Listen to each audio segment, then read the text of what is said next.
Congress party రాజ్యాంగ పరిరక్షణ ర్యాలీని దేశవ్యాప్తంగా చేపట్టాలని కాంగ్రెస్ పార్టీ రాష్ట్ర అధ్యక్షురాలు వైఎస్ షర్మిల ఆదేశానుసారం మార్కాపురం నియోజకవర్గంలో తర్లుపాడు మండల కేంద్రంలో పెద్ద ఎత్తున ర్యాలీని నిర్వహించగా ముఖ్య అతిథిగా పాల్గొన్న ప్రకాశం జిల్లా కాంగ్రెస్ పార్టీ అధ్యక్షులు షేక్ సైదా పాల్గొన్నారు.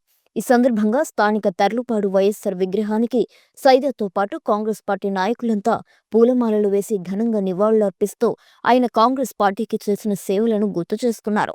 అనంతరం షేక్ సైదా మాట్లాడుతూ ప్రస్తుతం ఆంధ్రప్రదేశ్లో అధికారంలో ఉన్న టీడీపీ, బీజేపీ, జనసేన మోసపూరిత హామీలు ఇచ్చి అధికారంలోకి రావడం జరిగిందని, ప్రధాన ప్రతిపక్ష పాత్రను పోషించాల్సిన జగన్మోహన్ రెడ్డి ప్రస్తుత ప్రభుత్వాన్ని ప్రశ్నించడం లేదని, అందుకే ప్రస్తుతం ఆంధ్రప్రదేశ్లో షర్మిలారెడ్డి సూపర్ 6 హామీలను అమలు పరచాలని ప్రశ్నిస్తూ ప్రధాన ప్రతిపక్ష పాత్ర పోషిస్తున్నారని షేక్ సైదా తన ప్రసంగంలో చెప్పుకొచ్చారు.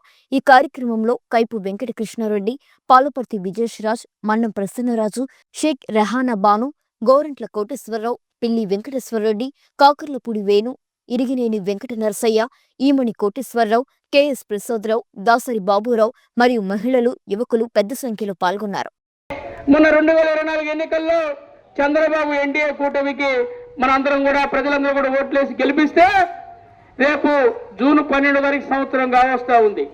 చంద్రబాబు ఏమైనా చేశాడయ్యా అంటే మనం చూస్తే సూపర్ 6 అన్నాడు. సూపర్ 6 పథకం అమలు చేస్తా అన్నాడు. మరి తల్లికి వందనం ద్వారా పిల్లలు ఎంతమంది పిల్లలు చదువుకుంటా ఉంటే ఒక్కొక్కరికి 15,000 లొక్కన మరి అకౌంట్లో వేస్తా ఉన్నాడు. ఇప్పటికీ ఆ స్కీమ్ ఇంప్లిమెంట్ కాల. అలాగే రైతు భరోసా 27,000 రూపాయలు ఇస్తా అన్నాడు. ఇప్పటికి సంవత్సరం కావస్తా ఉంది. 20 ఏళ్ళు కదా, 20 పైసలు ఇవ్వలా.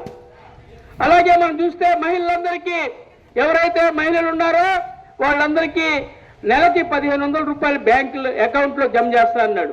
ఏ ఒక్కరికి ఒక్క రూపాయి జమ చేయాల. 20 లక్షల ఉద్యోగాలని పూర్తి చేస్తా ఉన్నాడు. ఏ ఒక్కరికి ఉద్యోగాలు ఇవ్వాల. 2,68,000 వాలంటరీ ఉద్యోగాలు తొలగించినటువంటి పరిస్థితి కూడా మనం చూసాం. ఇక మనం చెప్పుకుంటా పోతే గ్యాస్ సిలిండర్లు అన్నాడు. ఒక్కసారి మాత్రం గ్యాస్ సిలిండర్లకి డబ్బులు ఇచ్చాడు.